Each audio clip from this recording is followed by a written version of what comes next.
All.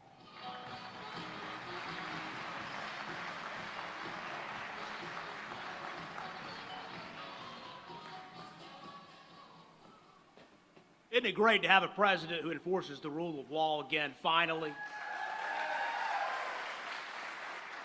What an honor for us to be here today to welcome Vice President JD Vance to North Carolina yet again. He and President Trump have been here time after time, whether it's hurricane relief or now dealing with these issues of crime in our cities and really across this country, and they're cracking down on it. You know, we saw a tragic example of Democrats' soft on crime policies in Charlotte recently. You all saw the video of Caorlina, the Ukrainian refugee, who was brutally murdered on a train on video, right in front of everyone's eyes.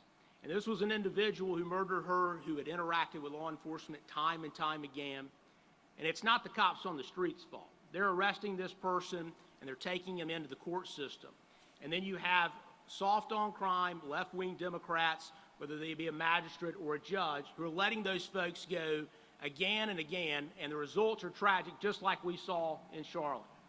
And so, as you heard Senator Berger say, we're putting a stop to that in North Carolina. We passed Caorlina's law yesterday that's going to make sure that folks like that, when they interact with law enforcement and they get arrested, that they actually stay in, that the judicial system does something to keep those dangerous folks off of our streets. Because we don't have to live that way. We don't have to be New York and California where they let crime run rampant. And we're going to put a stop to it here in North Carolina. And with President Trump's help and Vice President Vance's help at the federal level, we're going to continue to crack down on crime. We've also been working very hard on illegal immigration in North Carolina. You know, for years under the Biden administration, we had an open border. Folks were coming across the border. We didn't know where they were from. Sometimes it was from Central America or South America. Sometimes it was from the Middle East. Literally people who were on terrorist watch lists from the Middle East found crossing our border, and yet it was worth it for the Democrats and President Biden to let those folks come across that border and live in our country without us knowing who they are, a complete breakdown of the rule of law. And so we acted here in this state. You know, before 2018, every single sheriff in this state, if they arrested somebody who was here illegally because they had committed a crime, just like we could be arrested if we committed a crime, they would cooperate with ICE. They do that voluntarily. And then starting in 2018, we saw a small number of left-wing sheriffs get elected in some of our largest counties. And if you can believe it or not, they completely stopped cooperating with ICE. So what does that mean?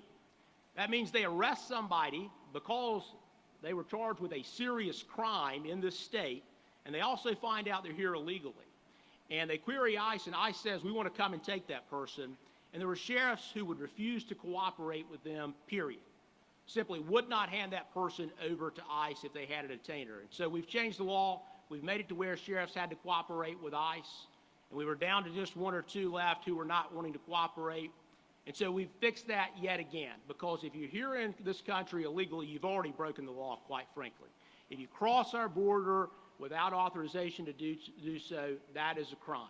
And I'm thankful that we have an administration now with President Trump and Vice President Vance that's going to enforce those laws that are on our books and not allow for the Democratic open borders policies to continue. And we're going to keep doing on the state level everything we can, making sure that when our law enforcement, when they interact with folks who are here illegally committing crimes, they cooperate with ICE, because if you're here illegally, you have to go. It's as simple as that. Many people do it the right way, and they've done it for many years.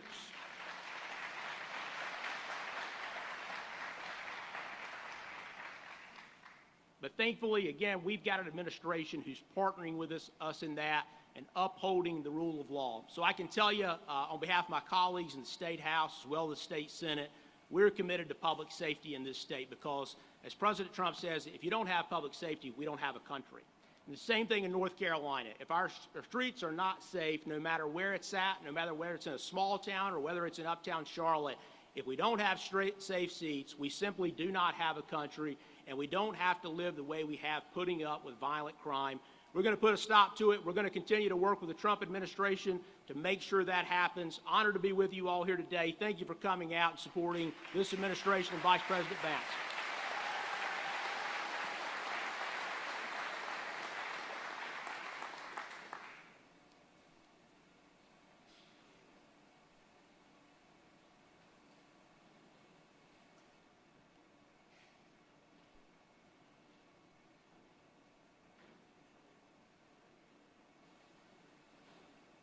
Ladies and gentlemen, please welcome to the stage Congressman Addison McDowell.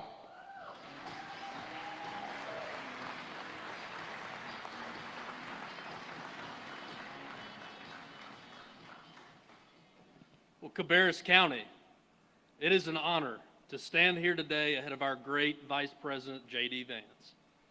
I'm Addison McDowell, and I have the honor of fighting for the people of North Carolina's 6th District that the Vice President is here visiting today. We've come a long way since last year. Just 322 days ago, the American people, all of you included, put an end to a government that pursued a radical agenda for the elites, and we ushered in the golden era of common sense.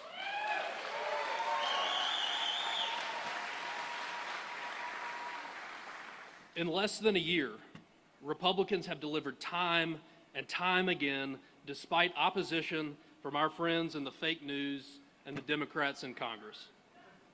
Republicans in Congress have worked with President Trump and Vice President Vance to enact the Working Families Tax Cut, historic legislation that puts you first, not left-wing special interests. And we were able to do this because you delivered a majority in the House, the Senate, and you put Donald Trump back in the White House.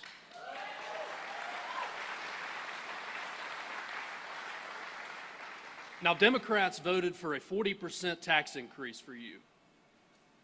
And Republicans, we voted to cut your taxes. Democrats, they voted for our government, our bloated government, for their cronies. Republicans voted to find and gut waste, fraud, and abuse wherever it may be. We reined in your dollars, and we delivered on the promise to restore common sense. The Working Families Tax Cut was just one of the many major actions that President Trump and Republicans in Congress have taken. The Halt Fentanyl Act was made law of the land. This bill is a massive step forward in stopping fentanyl, a crisis that I am unfortunately, I hold it very close, having lost my little brother to this poison. The fentanyl crisis has affected millions, and I imagine that there's many people, and some here today, that feel the way that I do. And it is a breath of fresh air to have a president back in the White House who doesn't just know that he's in the White House, but is leading this country and putting the well-being of us first. President Trump, with the help of Kash Patel, of Border Czar Tom Homan, of Secretary Kristi Noem, and of Vice President JD Vance, they have closed the border.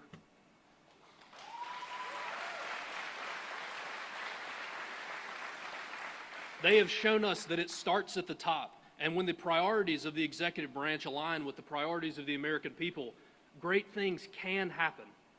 We have historic low border crossings. We have historic low border encounters. The stoppage of drug smuggling across the border and into our country is at a historic low. This is what strong leadership and holding those responsible for committing crimes, that's what it amounts to. Yet unfortunately, there are cities across our country that are run by left-wing lunatics who don't have a spine and would rather coddle the criminals than enforce the law. They would rather see the likes of Irina Zarutska murdered on the light rail on her way to work.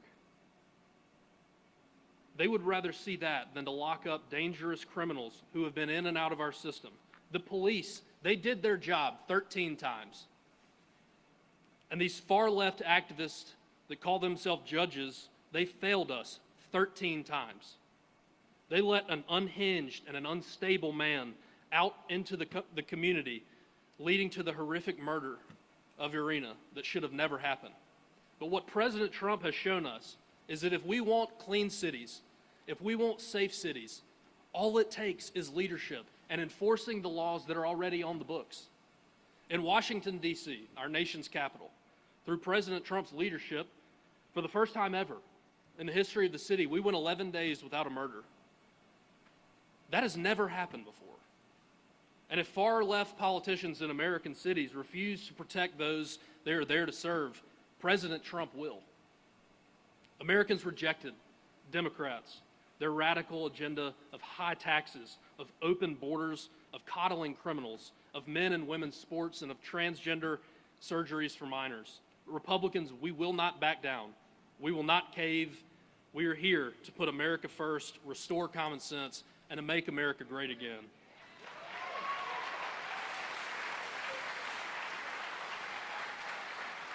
I want to thank you all for being here with us today, and I want to thank our Vice President, JD Vance, for being here in Concord. It is an honor to be here with you. God bless each and every one of you, and God bless the United States.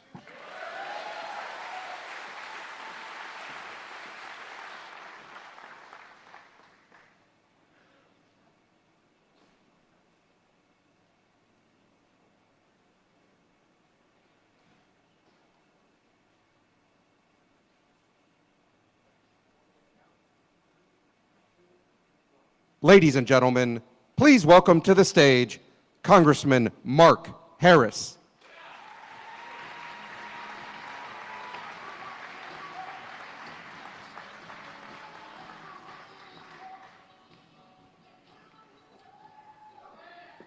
Well, good afternoon. Good afternoon, friends and patriots. You know, over the last few weeks, something has become crystal clear. Western civilization is under siege.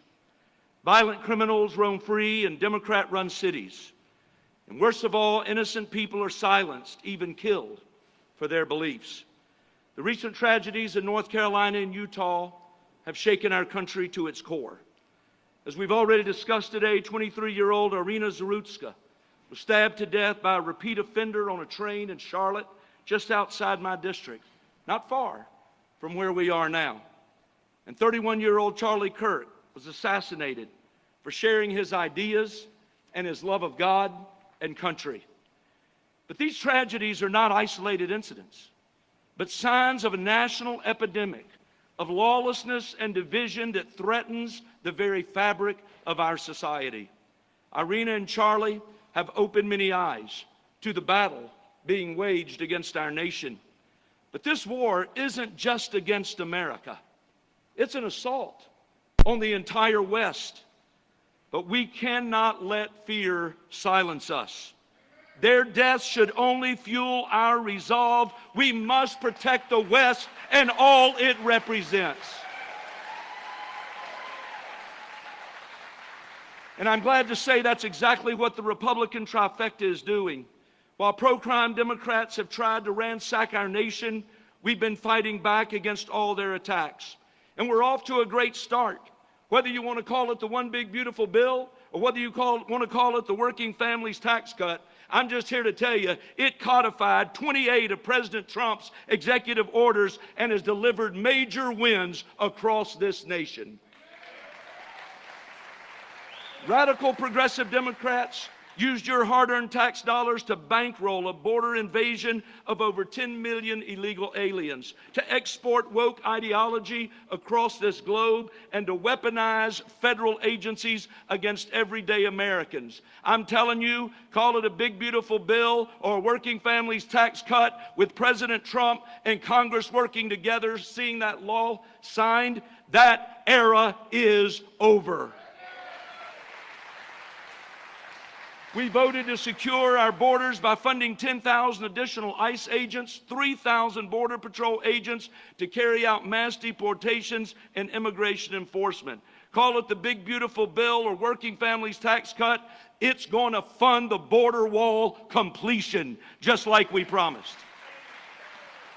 And not only that, Republicans are giving businesses confidence again. For example, Red Bull's building a factory right here in Concord that's going to create thousands of jobs and provide major economic returns for this area. Democrats hate that we're scoring these wins, which is why they're turning to lawlessness and chaos. But ladies and gentlemen, one thing is clear. Evil thrives when good people stay silent. Evil wants us to cower in fear, to shrink back from the fight. And yet many of you in this room know that Christ has not given us a spirit of fear, but of power and of love and of a sound mind. And we are called to run the race set before us with courage and conviction. And so today, I am standing here before you to say, as we are going to be welcoming in a few minutes the Vice President of the United States, we will not be silent. We will not back down. We will honor the memory of those we've lost by working tirelessly to do what? To restore safety, to restore justice, and restore hope to our communities. May God bless you, and may God bless America.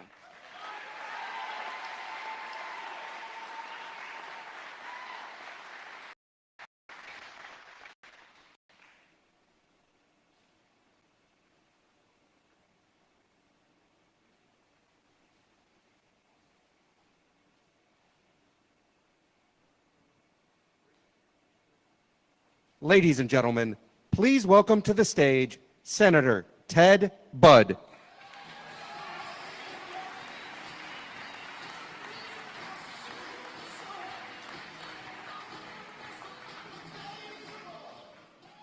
Well, hello, North Carolina. How's everybody doing? It is great to be in the heart of NASCAR country. You know, how about JD Vance?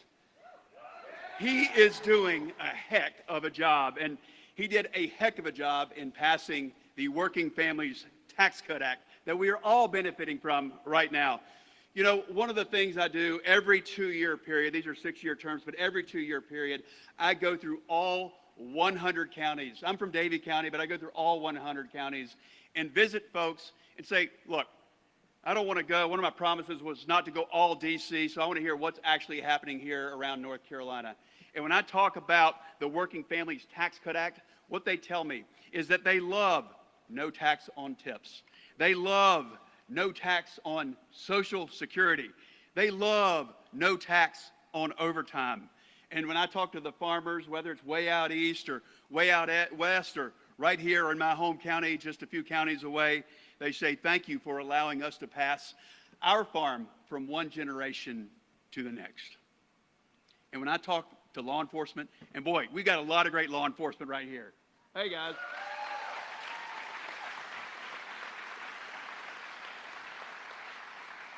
They love that we are stopping the cartels from streaming into our country and right here into North Carolina. How about that? You know, but we know that not all of this crime starts on the other side of the border. Some of it's, unfortunately, it's homegrown and it's allowed to fester in our cities. And, you know, in our beautiful cities, it leads to heartbreak and tragedy, like Irina Zarutska a month ago. And I don't think of that first as a senator. I think of that as a citizen of North Carolina, someone who had 2 daughters that were actually years ago born there in Mecklenburg County and is her same age. So that's how I think about it. You know, no father should ever have to go through what her father and her family went through. That father was in a war-torn country watching his daughter, in supposedly a safe country, watching his daughter's funeral on FaceTime. It will break your heart, and it has broken all of our hearts. But I want to thank some great leaders right here in North Carolina. I want to thank North Carolina Senator Phil Berger. I want to thank Speaker Destin Hall for passing some great legislation that will protect our communities. How about them? Give them a hand, folks.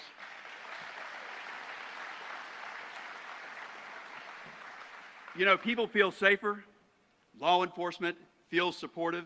And whether it's police or anyone, they like that no tax on overtime. Y'all ever have to pull an extra shift? Y'all have to work overtime? No tax on overtime, that's a great idea. And if you've got family at home, maybe you like that increased child tax credit. And whether you're law enforcement or anybody that wants to play a part in our workforce, you want good jobs.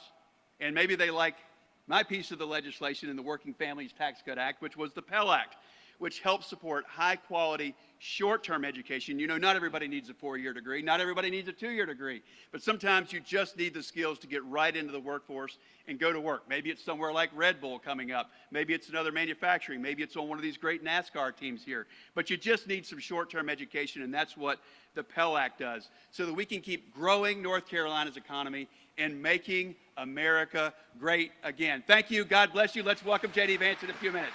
Thank you.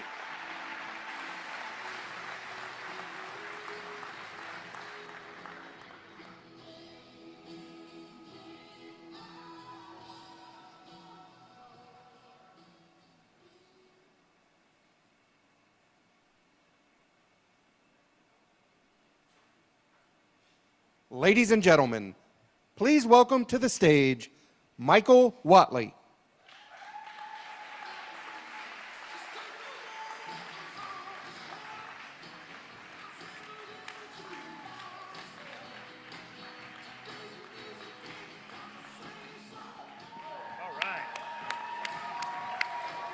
Well, God bless North Carolina. It is great to be here in Concord, and it is great to be with so many patriots who have come in here to see our great Vice President, JD Vance. How important is it to have him here in North Carolina today? You know, when you think about where we are in North Carolina today, we are experiencing the most transformational presidency of our lifetime. We are in the middle of a term where 9 months in, President Trump and Vice President Vance and their administration are keeping their promises to the people of America and the people of North Carolina. We are rebuilding our economy. They are setting up trade policies that are going to benefit North Carolina manufacturers, North Carolina farmers, North Carolina small businesses. We are seeing wages go up. We are seeing jobs get created all across this state. America is respected around the world again. And President Trump and JD Vance are working very hard to make sure that we can protect our kids and our communities all across North Carolina. They have secured the southern border. Just last month, they announced for the third month in a row, the 0 illegal aliens have come across our border and been released into America. They are working to stop the flow of fentanyl, to stop the flow of migrant crime, to stop the flow of human trafficking and sex trafficking into states like North Carolina, where under Joe Biden we saw tens of thousands of illegal immigrants that were coming into this country and making North Carolina a border state and a less safe state than it had been under President Trump's first term. And we talk about keeping the world safe. You know, the men and women of North Carolina that we have in uniform are the tip of the spear when it comes to protecting our interests and our allies around the world. We need to support our troops. We need to support our veterans, 720,000 of them who live here in North Carolina. That's what's happening all day,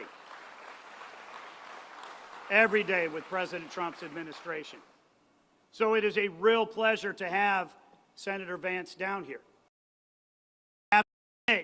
It's a tough conversation that we need to have. We need the highest government function to be protecting our kids and our communities. The highest function of government is to keep its citizens safe. And right now, we are coming off an administration that wanted to look the other way, that wanted to allow violent, criminal, illegal aliens to come into this country by the tens or hundreds of thousands, that wanted to go to soft on crime policies in order to appease a very local, small, radical, progressive bloc. And we're dealing with that here in North Carolina. What happened to Irina Zarotska is an absolute travesty, and it did not need to happen. Roy Cooper, during the 2020 Antifa riots, and most people are going to remember him taking off his mask and going out there and marching with the Antifa protesters. What they may not remember is that he signed an executive order saying that we need to reimagine law enforcement in North Carolina. You know what? I don't think we need to reimagine law enforcement. What we need to do is enforce the law, and we need to back the blue in North Carolina.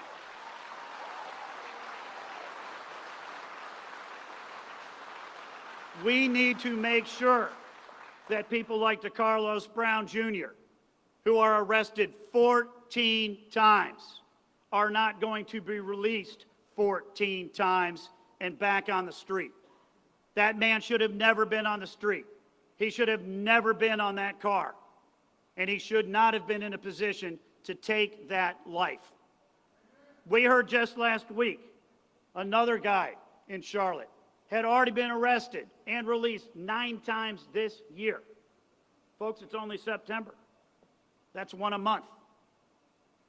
We don't need a revolving door at the jail.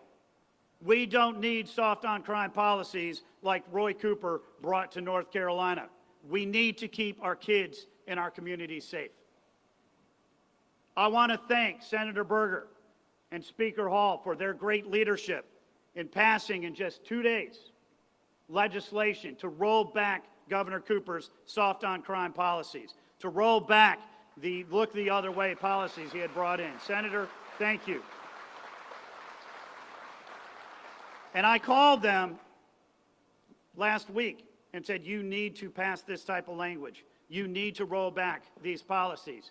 And I appreciate you guys stepping up immediately to protect North Carolina citizens, not just in Charlotte, but all across our great state. But there's more to be done. And before I go there, I want to mention just real quick their Democratic colleagues in the House who voted in bloc against this legislation. Have you noticed on every 80-20 issue, the Democrats are absolutely on the wrong side of the issue?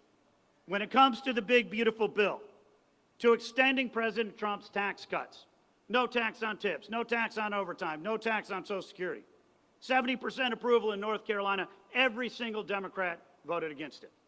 Roy Cooper said he would have voted against it if he was in the Senate. You know, you think about where we are with law enforcement. You think about this bill, they're voting against it. You think about having boys and girls sports and men and women's locker rooms, another 70-30, 80-20 issue. And Roy Cooper was on the exact opposite side. In fact, he vetoed 3 different bills that would have prevented that radical ideology from infecting our schools. And yet, on every single issue, the Democrats are on the wrong side of an 80-20 issue. And I have not seen any polls to talk about this bill that you just moved and passed. But I bet it's probably about 90% of North Carolina voters want to protect our kids and our families. And the Democrats in North Carolina are absolutely steadfast in being on the wrong side of this issue like they are on every issue. But the fact is, Republicans care about our families. They care about our communities. They are going to fight across this state and across the country. You know, you think about President Trump. We had riots out in California. He sent in the National Guard to quell those riots. Every Democrat leader across the country said, you can't do that. You can't protect our citizens. We talked about cleaning up Washington, D.C., using the National Guard to arrest thousands upon thousands of criminals roaming around the street. And right now, today, Washington, D.C. is the most safe that it has been in decades.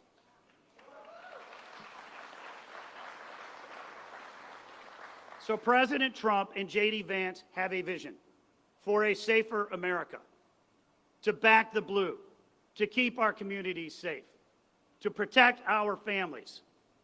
And I am very, very proud that I had the opportunity to work with President Trump and his campaign and JD Vance to make sure that they carried North Carolina 3 times in a row and are in a position today where we are experiencing the most transformational term, certainly since Ronald Reagan's first term, if not even before that, because they are here to make America great.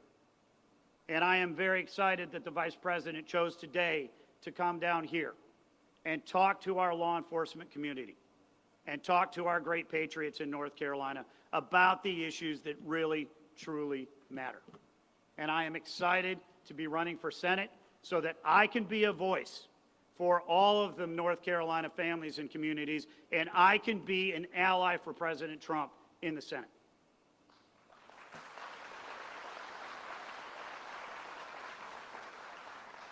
So let's welcome the great Vice President.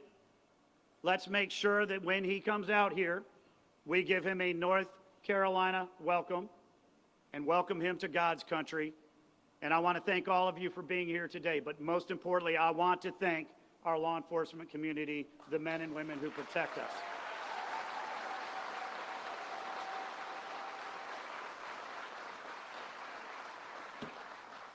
Thank you very much, North Carolina. We love you.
Ladies and gentlemen, please welcome to the stage the Vice President of the United States, JD Vance.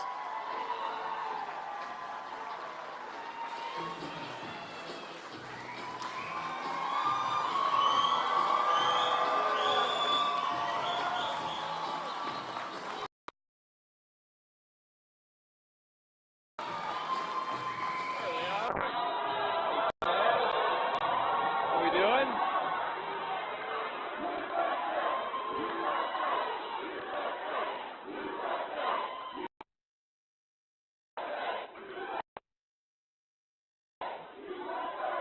Thank you, please.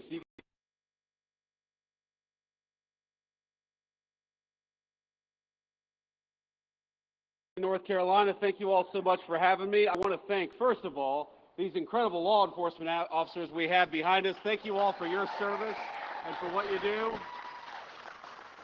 It's a good-looking crew. It's a little hot in here. If those of you who are watching at home don't know, it's a little hot in here, and they've got their navy blue uniforms on over here. I bet they're even hotter than we are, standing up there under the spotlight, but they've done much tougher jobs, I think, before. So we're thrilled to have you guys here. And I just wanted to say to all the law enforcement who are in this building, to all the law enforcement who are watching at home, we love you, we're grateful to you, and we're always going to stand behind you. Thank you. Guys. Now, I have a few other thank yous before we get to the meat of what I wanted to say here. First of all, we're in this incredible hangar, and it belongs to Dennis and Kay Yates. Where are Dennis and Kay at? Where are you guys? Thank you all so much. Thank you guys for having us. And of course, we're also thrilled to be joined by the hangar's previous owner, Jack Roush. So Jack, thank you so much for building this thing and for having us. It's good to be here. Now, I'm joined by one of my favorite former Senate colleagues, and that is the great Senator Ted Budd from North Carolina. Ted, thank you so much. A very good guy. And I assume we have some other Republicans in here, so are we going to send Ted Budd a great fellow senator and Michael Whatley from the state of North Carolina?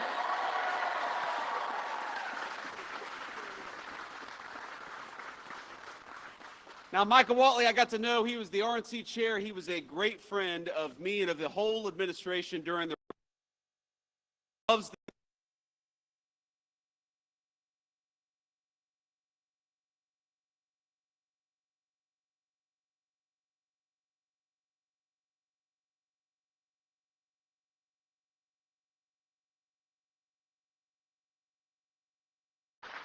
We've got Congressman Addison McDowell. Addison, where are you? Stand up and be recognized. Thank you, Addison.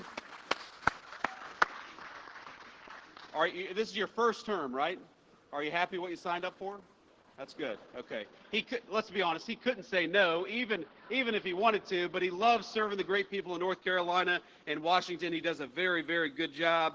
And then I also want to give a shout out to Mark Harris. Mark, where are you? Please, Mark, you're a great guy. Thank you for everything. But I want to just say that being here in North Carolina, we're here to talk about law and order. We're here to talk about law enforcement, and we're here to talk about the basic fact that you all pay your taxes. They go to safe streets and safe cities. You ought to be able to enjoy the places that were built by your tax dollars. You ought to be afraid, or excuse me, the criminals ought to be afraid of you. You ought not be afraid of the criminals. It's very simple. And I think for too long in this country, we actually took the exact wrong approach. We told people that if you were walking down a city street and there was a crazy person over there yelling and screaming at your kids, you ought to walk to the other side of the street rather than possibly be accosted by a violent person. Well, you know what I think? I think that if a person is being violent and threatening to young children and young families, they ought to send their asses to prison instead of telling people that they got to cross the other side of the street. Now, and Ted is going to be mad at me. Ted is a good Christian man. He does not cuss. So, Ted, forgive me. So I get a little fired up sometimes when I'm talking about this. Look, I have gotten in arguments with people before. You know, a couple years ago, I took my family to New York City. This was when I was in the United States Senate. We spent a few days there. It was a wonderful trip in a lot of ways. But, you know, every time we went to the subway, I'd have one of my kids grabbing onto my leg or afraid because there was a crazy person yelling, hollering, and screaming at a 3-year-old little kid. Why do we live like this? Why do we accept this in our communities? And the answer is because of bad political leadership. We have accepted for too long this idea that we ought to give over our streets to criminals and to vagrants and to people who are screaming at us instead of taking back our streets with our incredible law enforcement.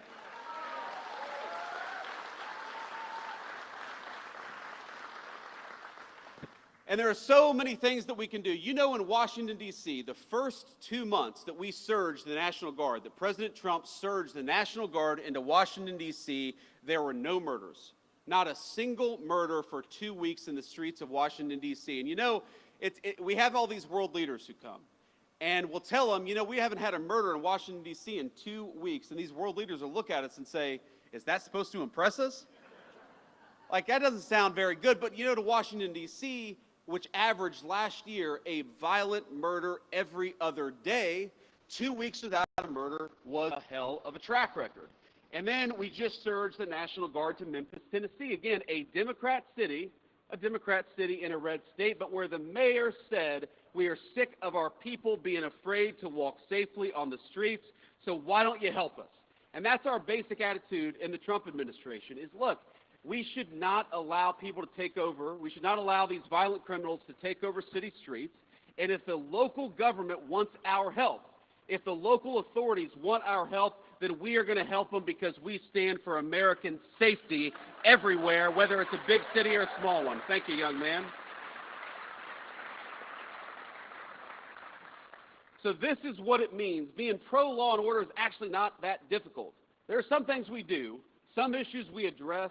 They're so complicated and so challenging, but supporting our local law enforcement is actually pretty easy. It's just a question of political willpower.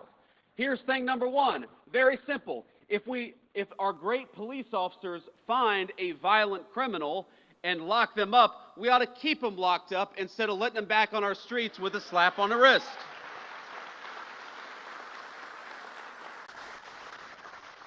That means we want to give our police officers the very best equipment and the very best protection anywhere in the world. We want you guys to have the very best, and we're going to fight every single day to make sure that they have it.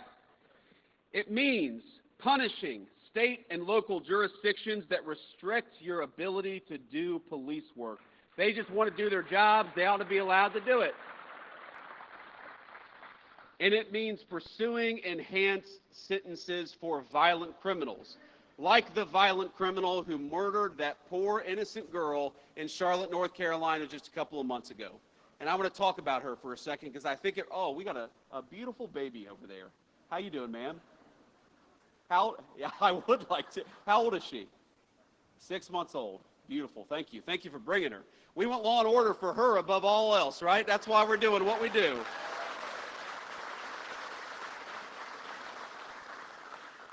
But we all know a couple weeks ago, and it's one of these things that got bumped out of the news because of the political assassination of Charlie Kirk. And so let me talk just a bit about that. You all know Charlie. He was a great guy. He was a great husband, a great father. He believed in two things, I think, above all else. Number one, the second most important, is he believed in political debate in the United States of America, that we ought to talk about our disagreements and not attack one another over our disagreements. And he gave his life dying for that principle. And the second thing he believed, and it was the most important, is that he wanted to be a Christian evangelist. He wanted to bring the gospel everywhere, and he saw connecting with people and debating politics as an opportunity to talk about his faith.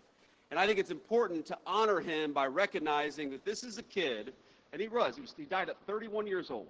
This is a kid who every single day he would go to these college campuses, he would talk for 3 hours with anybody about whatever they wanted to talk about, and he believed in the civic virtue of open debate.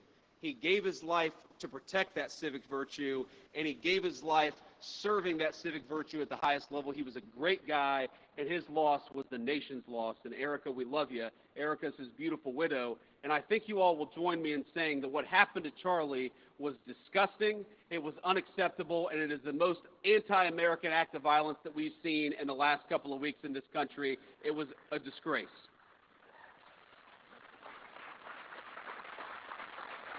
But thank you all.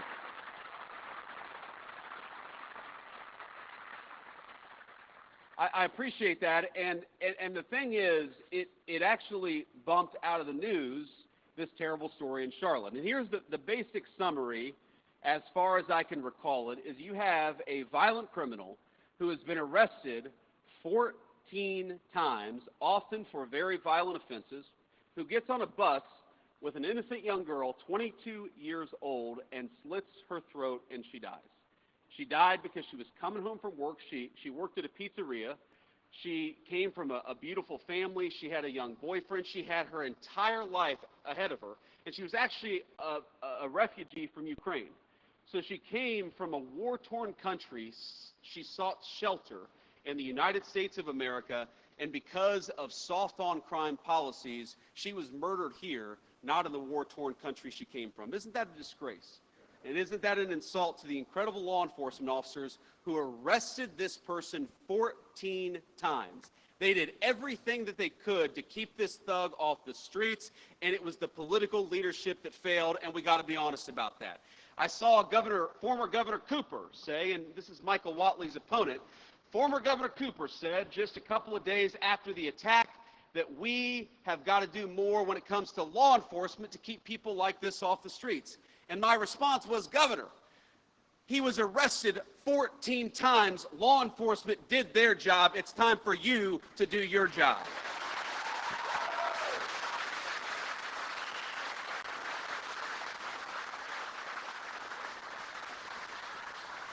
And it's so amazing to me, political Democrats, I don't think it's all Democrats, I actually think most Democrats want what most Republicans want, which is safety in their communities, but they always manage to turn issues of crime into a distraction about race. They always try to say that law enforcement, locking violent criminals up, is inherently racist, and I gotta be honest with you, that's an insult to white people, it's an insult to black people too, because all of us just want to live safely in our communities. It doesn't make an ounce of sense to me.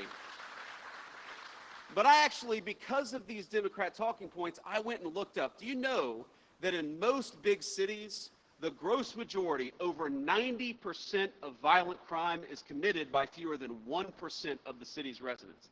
This is not a black-white issue. This is, we've got a small percentage of violent criminals in our communities. Democrats want to let them out of prison, and Republicans want to put them in prison and keep them there so that all of us are safe in the process. I think that's common sense, don't you?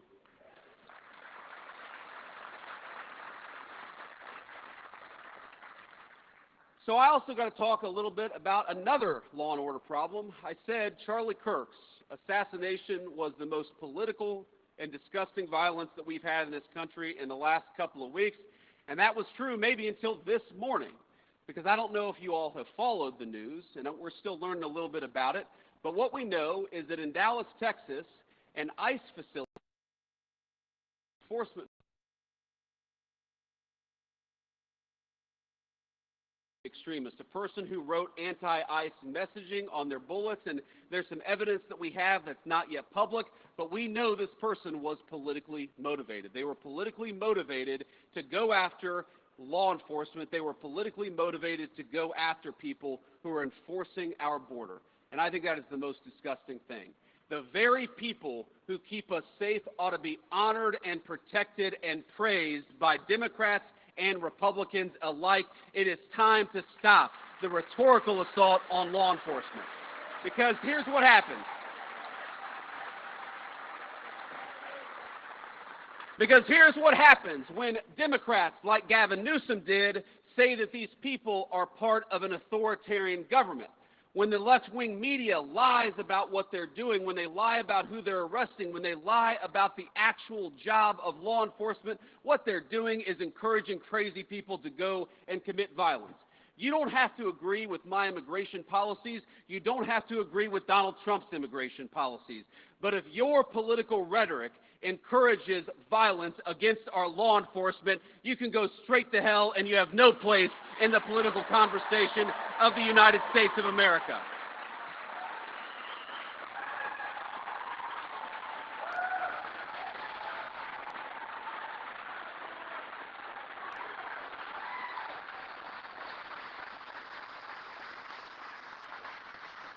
Just yesterday, NBC News, maybe the worst of all the fake news, and I'm sure we have an NBC reporter out there. It's a tough competition, my friends, to be clear. But maybe the worst, I said maybe the worst, is NBC News. And they said that immigration enforcement, you know what they said? That immigration enforcement had detained a 5-year-old autistic girl in order to get to that girl's father. Turned out that story was a complete fabrication. It was a complete dishonest lie. But when you go around and lie about our law enforcement and you tell them that they're mistreating 5-year-old girls, what do you think is going to happen? When Democratic politicians incur doxing, when they encourage us to unmask ICE enforcement officers, what do you think is going to happen? When the mayor of Los Angeles encourages violent protesters to get in the face of our law enforcement, what do you think is going to happen? What's going to happen is political violence, and political violence has gotten out of control in this country. We got to stop it. We got to condemn it, and that starts, unfortunately, at the very top of the Democratic Party. If you want to stop political violence, stop attacking our law enforcement as the Gestapo. If you want to stop political violence, stop telling your supporters that everybody who disagrees with you is a Nazi. If you want to stop political violence, look in the mirror. That's the way that we stop political violence in this country, and we've got to do it.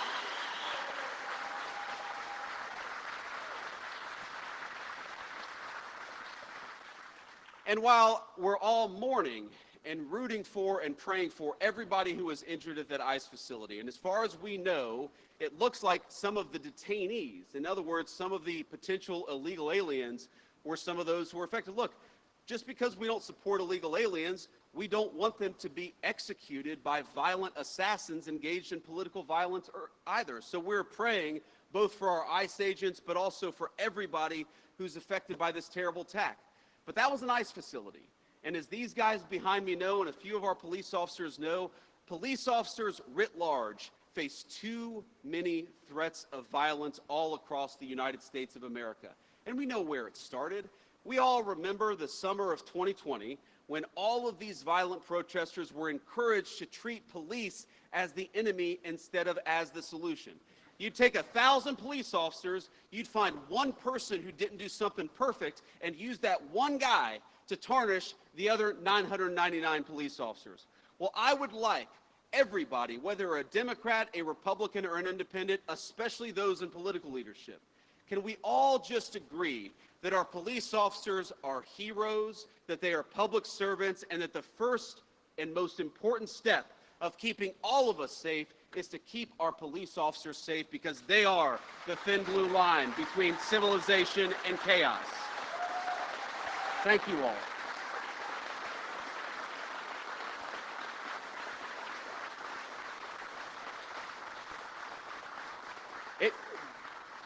It just happens too much. Our police officers being assaulted, our police officers being attacked.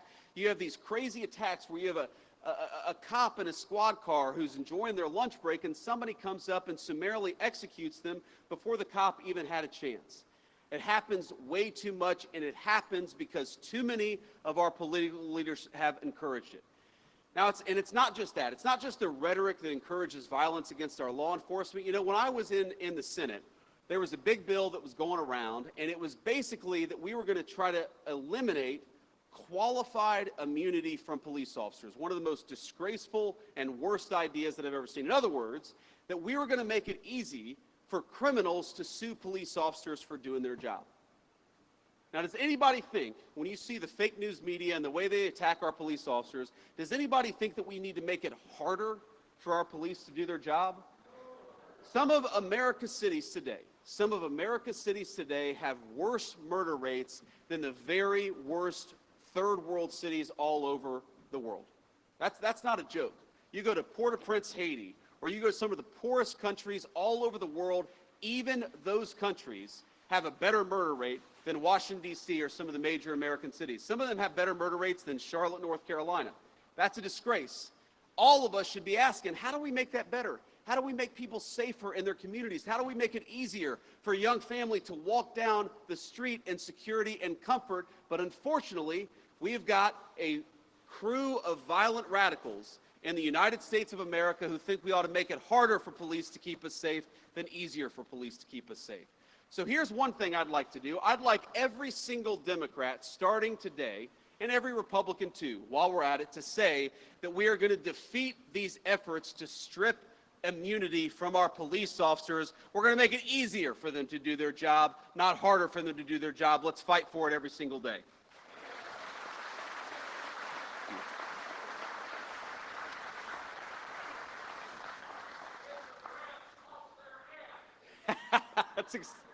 That's exactly right, sir. That's exactly right. You can say that, but I can't. I've hit my quotient for cuss words today. I don't want Ted Budd to disown me, so I'm not going to say that, but we can run the clip back later. But let me just leave you with one final thought here.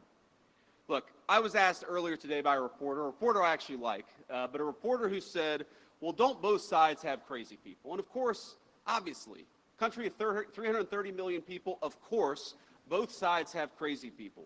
But if you look at the political violence in our country over the last couple of months, the last couple of years, it is not a both sides problem. It is primarily on one side of the political aisle. So if we are going to truly go after the political violence in this country, we need the Democratic leadership of Washington, D.C. to look in the mirror. We need them to renounce all political violence. When a poor kid like Charlie Kirk is gunned down in cold blood, we need them to start with condemning the violence instead of condemning something that Charlie Kirk said that they disagreed with. When you have an entire network of left-wing organizations that encourage, that promote, and that apologize for violence, you know what you're going to get out of it? You're going to get political violence. So here's my sacred obligation to you, to all the law enforcement, but every person, whether they wear a uniform or not. Over the next couple of years, the Trump administration is going to do everything that we can to dismantle the networks, to destroy the funding, and to make it harder for people to kill one another just because they disagree with what somebody says. That is what we're going to do. We're going to fight for it.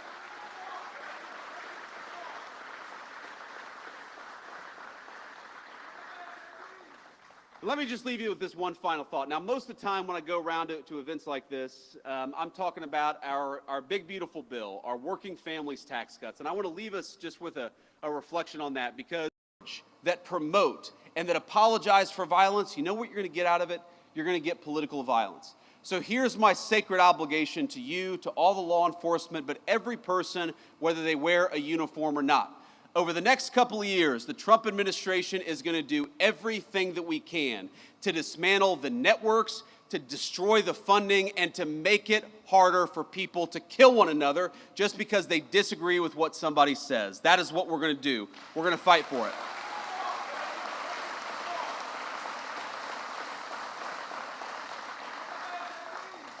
Let me just leave you with this one final thought. Now, most of the time when I go around to events like this, I'm talking about our big, beautiful bill, our working families tax cuts. And I want to leave us just with a reflection on that, because while we're talking about law and order today and we're honoring the police, one of the ways in which we rebuild the American dream is by allowing you to keep more of your hard-earned money. And that bill that these great congressmen worked on and the great senator here, what it did was very simple. It increased the child tax credit. It meant that we're going to increase take-home pay by about $10,000 over the 4 years of the Trump administration. It means that if you're working on tips or if you're working an overtime shift, the government is going to take less of your money. And I think that's a pretty good idea, because if you're working hard, I think the government ought to keep its hands out of your pocket. We're going to do all those things, because I believe the American dream is fundamentally about this principle. It's about the principle that for all the parents and grandparents out there, and I'm now the parent of 3 beautiful young kids, I just want them to have a better life than the life that I have. That, to me, is the core of the American dream. The promise that if you work hard and play by the rules, we're going to give our kids and we're going to give our grandkids something that's just a little bit more prosperous, a little bit more secure, and a little bit more proud than what we were given when we were kids. That is, I think, our sacred obligation. That by inheriting a great country from our parents and grandparents, we got to pass on something even greater to the next generation. But none of that matters without law and order and public safety. How can you have the American dream if you can't walk down your neighborhood in safety? How can you have the American dream if you're worried about getting mugged when you're taking your family out to a nice meal downtown? How can you have the American dream when every celebration, every big moment in a person's life, you're too worried about violent crime and not focused enough on the things that make life worth living?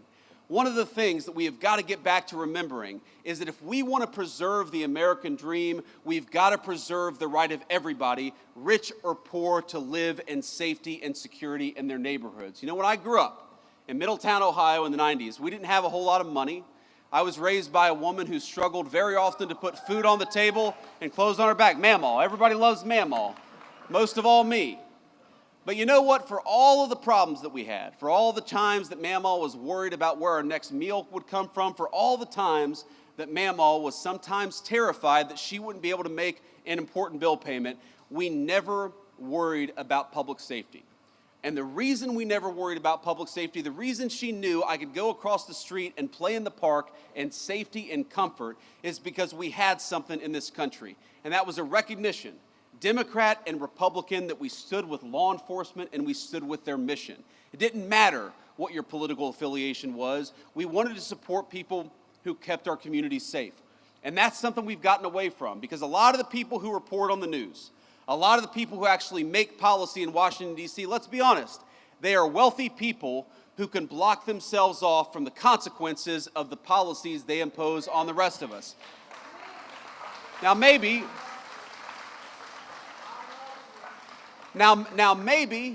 they've never had to call a police officer because they can call a private security guard.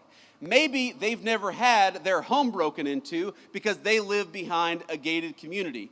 Maybe they don't have to worry about walking down the streets of a city safely because they've got a driver in a big fancy car who can take them from point A to point B, but that is not true of the gross majority of our citizens. So I want to tell you, when I talk about protecting the American dream, when President Trump talks about fighting for the American dream, at the very top of that list is fighting for your ability, whether you're rich or poor, to be safe in the home that you love. It is our sacred obligation, it's their sacred obligation, and we're going to work for it every single day. God bless you. Thank you for having me.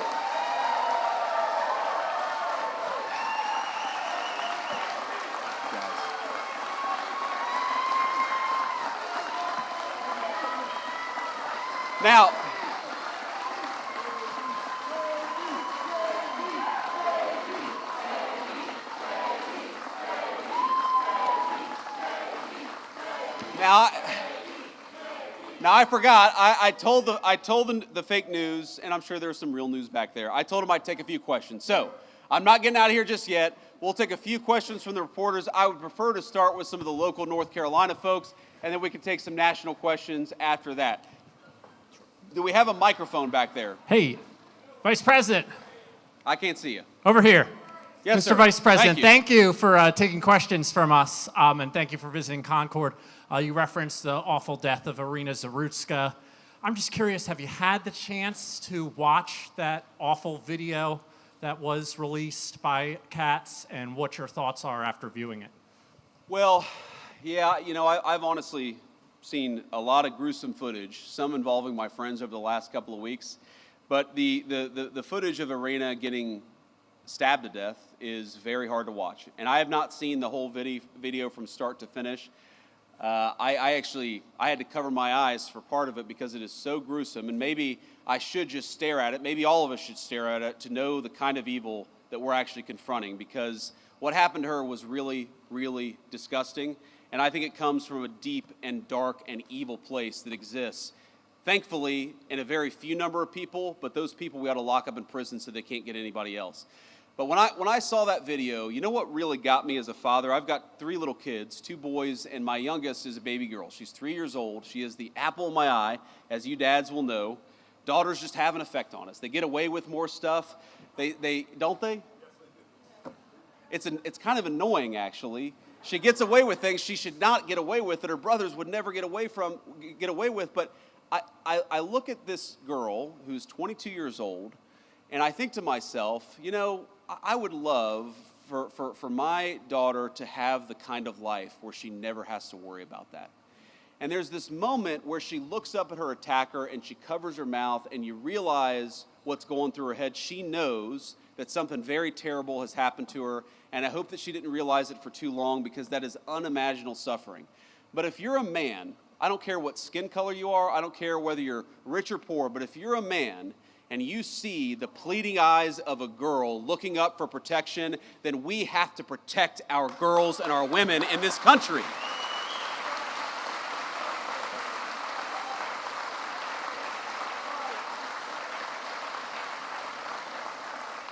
And that was my reaction to it. That was my thought when I watched it. Now, young man, this is a very earnest young man. He doesn't look like a journalist to me, but go ahead and shout out a question, because I'm not going to deny that level of energy and that level of passion. First of all, what's your name? Henry. It's good to meet you, Henry. Ask your question, please.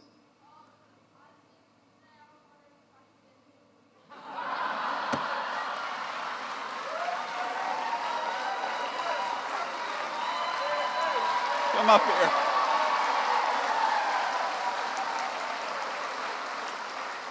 Henry said, I skipped school. Can I have a picture with you? Well, I guess you got to have some excuse to skip school, so I might as well get a photo with Henry.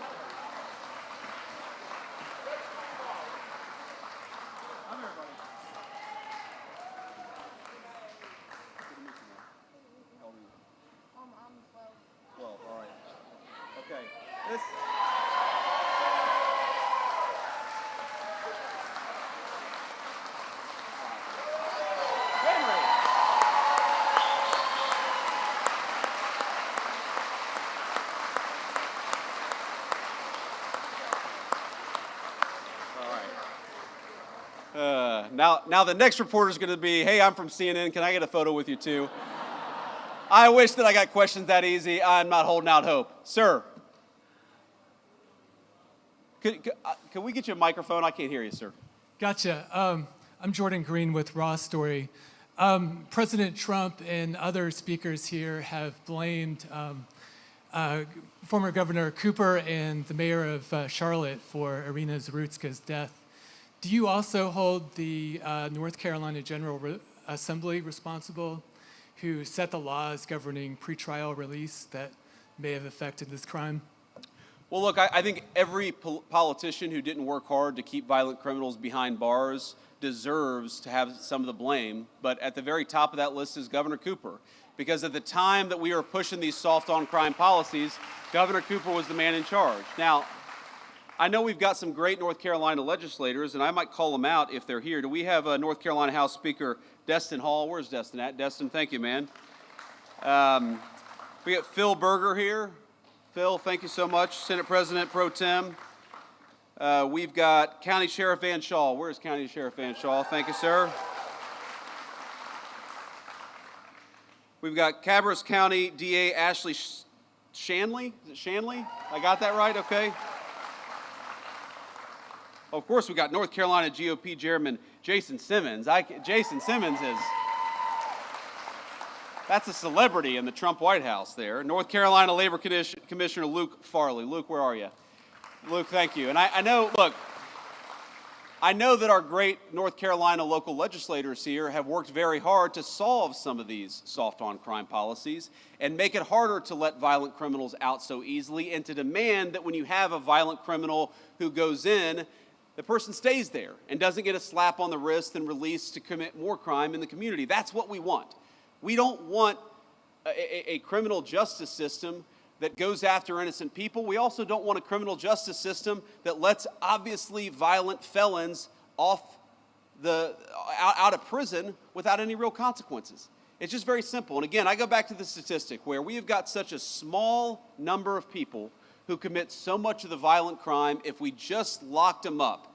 And I mean, look, I believe in repentance and I believe in forgiveness, but I believe that forgiveness often only comes on the other side of real punishment and real regret, which is why we got to lock some of these guys up in the first place. So yeah, I blame the political leadership, and I can't get over a governor who pursued soft-on-crime policies, Roy Cooper, who pursued soft-on-crime policies, who let violent criminals out of prison, and then after Irina was murdered, to have the audacity to blame our law enforcement. Law enforcement arrested this guy 14 times. They did their job. It's time for the politicians to do their job too. Next question. Vice President Vance, thank you so much for taking questions. I'm Casey Jones from WCCB Charlotte. When it comes to cracking down on crime in cities like DC, Memphis, Chicago, sending the National Guard, what specific metrics does the administration use to decide where those resources go? And can we expect that kind of response here in Charlotte anytime soon? Well, look, if the mayor of Charlotte and the governor of North Carolina asked for our help, we would absolutely send it because we believe in helping people regardless of whether they're Democrats or Republicans. We would love to have the mayor of Charlotte reach out for our help, and that's, you asked what the metrics are, that's one of the most important metrics. We want to go where we can have a real partnership between local law enforcement and the federal officials so that we can root out the crime. And that goes to the second metric. What is the most important thing? You can tell how many people are being murdered in a community. You can tell how many carjackings there are. You can tell how many armed robberies there are. There's way too much violent crime happening in our country. And when we look at an American community, again, we don't care about their politics. When we look at an American community where people are suffering because of violent crime, our response is we want to help, just let us. And I'd encourage everybody to talk to your local officials. I know we're a little far away from Charlotte, but to talk to your local officials and encourage them to ask for the help of the Trump administration. We are willing to provide it. We want fewer people to be affected by violent crime, but these guys have actually got to play a partnership role with us. And unfortunately, way too many of them. Some of these people, it's crazy. They are ruling over cities that have violent crime rates that are worse than Mogadishu. And they say, no, we don't want Donald Trump to come in. Well, excuse me, if you don't need the federal help, then why is your murder rate so terrible in the first place? You do need the help, you just need to admit it. Thank you, Casey. Next question. Vice President, Michael Warwick, I'm with WRAL-TV. Welcome to Race and Country, first of all. Irina's law was just passed by Republican lawmakers. It's now on Governor Stein's desk. It addresses cashless bail. It would allow magistrates to involuntarily commit people who they believe to be sick. However, opponents of that bill don't think it goes far enough for the mental health side of things. It also opens the door to the death penalty, which I know some opponents are against. Why would you encourage the governor, politics aside, to sign that bill? Well, because I want to keep violent criminals off the street, and I want Americans to be safer. And this bill does it. Irina's law does it. Congratulations to the Senate President and House Speaker for getting it over the finish line. The governor's got to sign it. I guarantee if this bill is signed into law, it will help our incredible law enforcement keep the streets safe. And that's ultimately all I really care about. Again, it breaks my heart to think that you have young kids, especially in poor communities, whether they're black or white, who don't feel like they can walk outside. You've got grandmothers who are taking care of grandkids who don't want to sit out on their front porch because they're worried about drive-by shootings. That should break everybody's heart, and the way to solve the problem is to empower these cops to go after the bad guys and to do it with their full skill and their full force. Now, I don't know, have I read every detail of the law? I know some of the things that it does. I know that it ends cashless bail, which would be huge for the people in North Carolina. I know it makes it harder for some of these local magistrates to let people out with a slap on the wrist. That would be huge for the people of North Carolina. But could there be more? There could always be more. But don't let the perfect be the enemy of the good. This bill is going to make North Carolinians safer. They ought to sign it.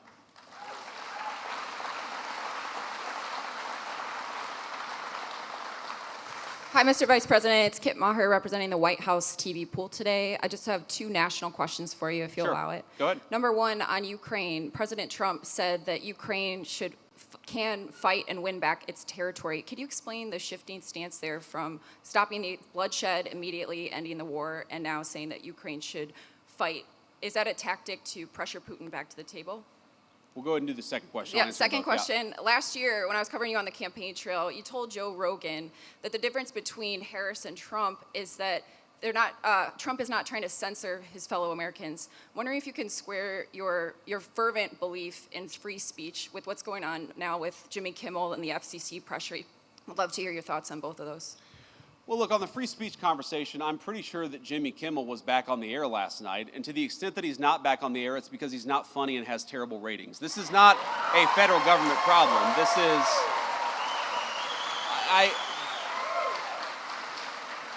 And Kit, look, I want to answer your question in good faith. What people will say is, well, you know, didn't the FCC commissioner put a tweet out that said something bad? Well, Kit, compare that, the FCC commissioner making a joke on social media. What is the government action that the Trump administration has engaged in to kick Jimmy Kimmel or anybody else off the air? Zero. What government pressure have we brought to bear to tell people that they're not allowed to speak their mind? Zero. We believe in free speech in the Trump administration. We are fighting every single day to protect it. Now compare that to the Biden administration, where we found out just yesterday that conservatives on YouTube and on a number of social media platforms were being censored. Why? Because the Biden administration picked up the phone and said, we want you to censor our political opponents. That is real government censorship, and it left the White House when Joe Biden left the White House. Now to Ukraine. Look, I've answered a version of this question probably 100 times over the past 3 months, and one of the things I'll say about the president is that he is responsive to the reality on the ground. And the reality on the ground is that, number one, we have engaged in incredibly good faith negotiations with both the Russians and the Ukrainians, and I believe the president is growing incredibly impatient with the Russians right now because he doesn't feel like they're putting enough on the table to end the war. That's number one. Number two, the president has grown very confident that this war is bad for Russia. You hear me say this all the time. You hear the president say this all the time. The war is bad for Russia. It's bad for Ukraine. It's bad for America. We want the killing to stop. That remains the president's position. But the president also can look at reality on the ground. He sees the economic numbers that are coming out of Eastern Europe. He sees the number of dead people, both Russians and Ukrainians, that are happening in that war. And the president is telling Vladimir Putin, it is time to stop the killing. He would say that to Zelensky. In fact, has said that to Zelensky. He wants this war to end, and he's doing everything that he can to stop it. But look, if the Russians refuse to negotiate in good faith, I think it's going to be very, very bad for their country. That's what the president made clear. It's not a shift in position. It's an acknowledgement of the reality on the ground. We're going to keep on fighting for peace every single day in the Trump administration. And I'll do one more question here. Another question. Sir. I want to take it from you. Good afternoon, Mr. Vice President. Monica Casey, WRAL out of Raleigh. We are coming up on the one-year anniversary of Hurricane Helene's devastation. Sure. What is the administration doing to speed up the distribution of federal aid for that disaster? Yeah, so just in the last week, the Secretary of Homeland Security put another, I believe, $64 million into the disaster relief effort. We inherited, I'm going to be honest with you, a FEMA that was mired in bureaucracy and red tape. The president has made very clear from day one, we want to get relief to the people of North Carolina as quickly and as rapidly as humanly possible, and that's what we're trying to do. The second thing I'll say is that I understand the governor had a very good call with the president, I believe on 9/11 actually, about a week and a half ago. It may have been, the day before, the day afterwards. But he had a good conversation with the president about some of the disaster relief needs that are there. We're going to keep on working on this. We're going to keep on working with some of our colleagues and the federal congressional delegation from North Carolina. But let me just say, I visited the devastation myself. I want the people there to know we continue to think about them, we continue to work on this issue, and we're going to make sure that we never forget that area of North Carolina and the devastation that storm caused. Great. All right. On that note, I just want to say you guys have been an incredible group to get to spend some time with. Henry, I hope you got the photo you needed. So are you going to get like a tardy, Henry, or what's the deal? If you get a photo with the vice president, you're allowed to have an excused absence? Is that how that works? Okay, he doesn't know, actually. Henry is not as confident in that question as I would have hoped, but it's great to meet you, my friend. It's great to be with all of you. Just remember, we've got a very, very important job, and each and every single one of us has a role to play. To our law enforcement, thank you for the job that you do. We're going to keep on fighting for you in the Trump administration. We're going to keep on fighting for safety and security all across the state of North Carolina. God bless you. Thank you for having me. Detroit Auto Worker, let me thank you for your